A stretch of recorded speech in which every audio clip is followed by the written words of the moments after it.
Money మంత్ర 7. ఇద్దరు మనుషులు కలిస్తే స్నేహం, రెండు మనసులు కలిస్తే ప్రేమ, రెండు ఆత్మలు కలిస్తే అద్వైతం. ఆ అద్వైత సిద్ధాంతమే మన లా ఆఫ్ అట్రాక్షన్.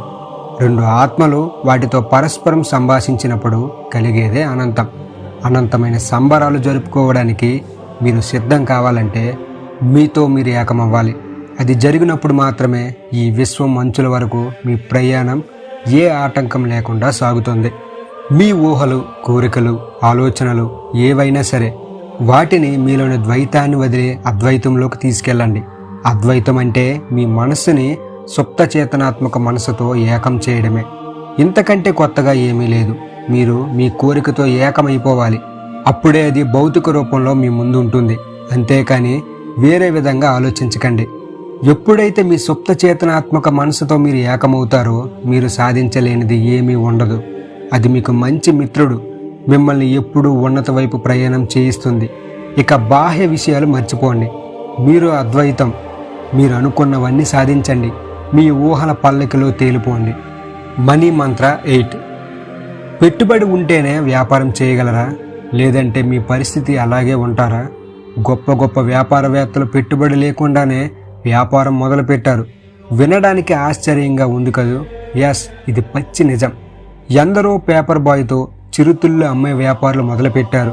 కోట్ల రూపాయలు సంపాదించే స్థాయికి ఎదిగారు. పెట్టుబడిని, డబ్బుని సృష్టించుకోవాలి. అది తెలిసిన వాడికి వ్యాపారం చేయడం కష్టమేమీ కాదు. వ్యాపారం చేయడం గొప్ప కాదు, దాన్ని నిలబెట్టుకోవడమే ముఖ్యం.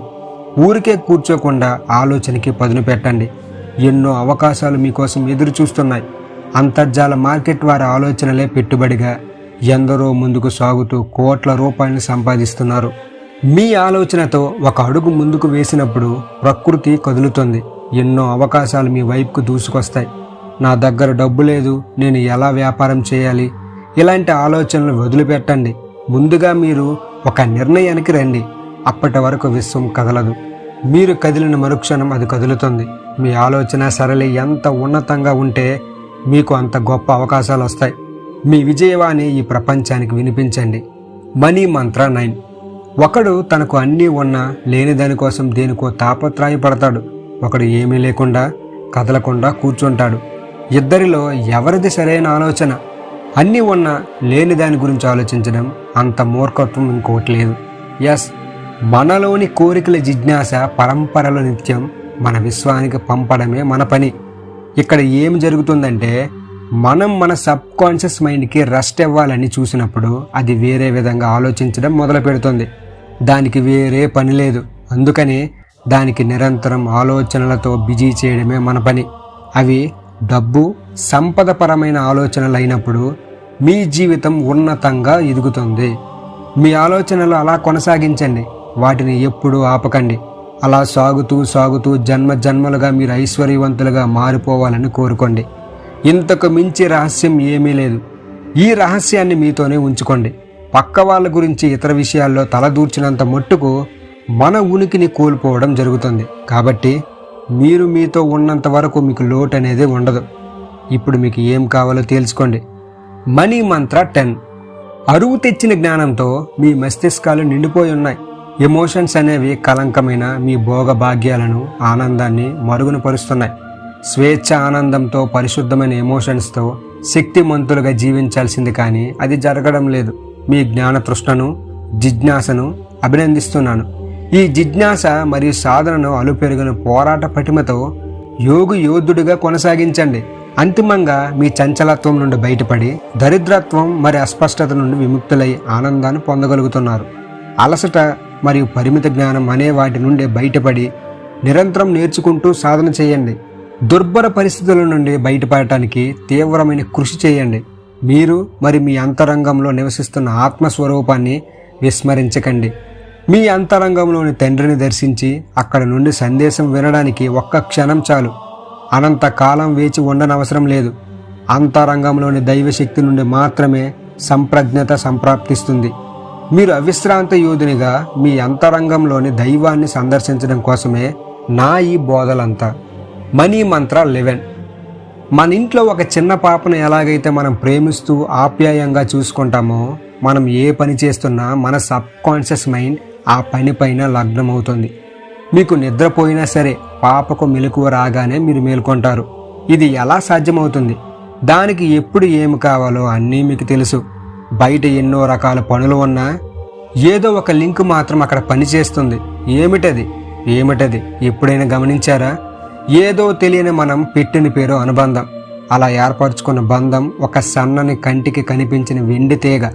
నిరంతరం మీ వైపు పయనించేలా ఆ విశ్వంతో కలిసి సిద్ధం చేసుకోండి. అది నిరంతరం ప్రసరిస్తూ మీకు సంబంధించిన అన్ని కోరికలను నెరవేరుస్తుంది. అది డబ్బా లేక సంపద లేదా ఇంకేదైనా, మీకు తీరని కోరికల ఏదైనా కావచ్చు. ఒక్కసారి విశ్వంతో సంబంధం ఏర్పరచుకుంటే ఇక మీరు పదే పదే అడిగే అవసరం లేదు. ఒక తల్లిలాగా మీ అవసరాలన్నీ తీరుస్తుంది. ఇది నిజం. ఎప్పటి వరకు మన పూర్వీకులు చేసింది అదే. దానికి దేవుడు, మాయ లాంటి పేర్లు ఆపాదించడం జరిగింది. దీనికై మీరు చేయవలసిందల్లా కేవలం నిరంతర ధ్యానం మాత్రమే. ధ్యానం అంటే ఏదైనా కావలసిన దానికోసం పదే పదే ఆలోచించడం, దానిపైనే మనసు లగ్నం చేయడం. మీరు ఎన్ని పనులు చేస్తున్నా మీకు కావలసిన దానిపై మనసు కేంద్రీకృతం చేయడం మాత్రం మర్చిపోవద్దు. మనీ మంత్ర 12. ఎవరో వస్తారని ఏదో చేస్తారని మీకోసం ఎప్పుడూ ఎవరు రారు, ఏది చేయరు. ఎస్, మీకు మీరు ఏదైనా చేయాల్సిందే. మీ జీవితం మీదే. మీ జీవితానికి ఎవరు బాధ్యులు కారు. బాగా గుర్తుంచుకోండి. మీ దుఃఖాన్ని పోగొట్టేవారు ఇంకా ఇక్కడ సృష్టింపబడలేదు. మీ దుఃఖాన్ని మీరే పోగొట్టుకోవాలి. మీరు ఏదైనా కావాలని అనుకుంటున్నారా? అది మీరు అడిగినప్పుడే ఈ విశ్వం ద్వారా మీకు ఇవ్వబడుతుంది. మీరు ఉజ్వలమైన భవిష్యత్తును అడిగినప్పుడు దుఃఖం అనేది మీకు మీరే పోగొట్టుకుంటారు. జరిగిన వాటిని ఆలోచిస్తూ కూర్చున్నప్పుడు ఇంకా ఎక్కువ దుఃఖాన్ని పొందుతారు. కాబట్టి ముందు మీకు ఏం కావాలి, ఎలా ఉండాలి అనుకుంటున్నారో మీ ఆత్మశక్తి పైన విశ్వాసం ఉంచి అడగడం మొదలు పెట్టండి. మీ ఇన్నర్ మైండ్ ఆ విశ్వం ద్వారా మీకు దారి చూపుతుంది.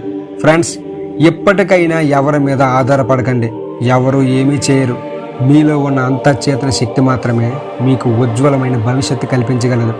ఒక్కసారి మనసు పెట్టి ధ్యానంలో కూర్చొని మీకు కావలసినవి మాత్రమే అడగండి. అవన్నీ ఒక్కొక్కటిగా మీకు సమకూర్చబడతాయి. మీకు మీరే మీ జీవితాన్ని తీర్చిదిద్దుకోవాలనే సత్యాన్ని మరువకండి. ఇదే రియాలిటీ. మనీ మంత్ర 13. Master never ask another for answers. Master walks. మీరు ధన సంపదలు కోరుకోవడం, సుఖవంతమైన జీవితాన్ని కోరుకోవడం, ఐశ్వర్యాన్ని కోరుకోవడం అన్నీ కూడా ఆధ్యాత్మిక జీవితంలోని అంశాలే. ఈ కొటేషన్ని రామ్తా గారు చెప్పారు. మీరు కోరుకునేవి ఏవైతే ఉన్నావో అవన్నీ మీ హక్కు అనే విషయం మరువకండి. అది డబ్బా లేదా సంపద కావచ్చు, ఇంకేమైనా కావచ్చు. మీరు కోరుకునేది ఏదైనా ప్రకృతికి, ఇతరులకు ఇబ్బంది పెట్టకుండా ఉంటే చాలు. ఐశ్వర్యం, సంపద మీ హక్కు. ప్రకృతి మీకు ఇవ్వడానికి సిద్ధంగా ఉంది. మీకేం కావాలి, ఎంత కావాలి, దాంతో మీరు ఏం చేయాలనుకుంటున్నారు అనేది మీరు యూనివర్స్కి స్పష్టంగా చెప్పినప్పుడే మీకు కావాల్సింది సమకూర్చడానికి ప్రకృతి సిద్ధంగా ఉంటుంది. కానీ ద్వంద్వపరమైన ఆలోచనల ద్వారా యూనివర్స్ని కన్ఫ్యూజ్ చేస్తున్నారు. ఒకసారి డబ్బు, ఇంకోసారి సంపద, మరోసారి ఆరోగ్యం. ఇలా మీకు ఇష్టమైన రీతిలో కోరుకొని ఏది పొందలేకపోవచ్చు. అందుకని మీకేం కావాలో స్పష్టంగా ఒక పేపర్ పైన రాయండి. దాన్ని పదే పదే చెప్పండి. అది మీ ముందుంటుంది. మీరు చేసే ప్రతి చేష్ట మీ జీవితాన్ని మారుస్తుంది. జాగ్రత్త, మీరు చెప్పే ప్రతి మాట చాలా చాలా విలువైనది. ఇలా ఇప్పుడు చెప్పిన ఈ మనీ మంత్రాలను మీరు పాటిస్తూ మీ జీవితాన్ని చక్కగా మార్చుకోవచ్చు. ఈ వీడియో కానీ మీకు ఉపయోగపడినట్లయితే మన ఛానల్ని లైక్ చేయండి, షేర్ చేయండి, సబ్స్క్రైబ్ చేయడం మాత్రం మర్చిపోకండి. Thank you everyone.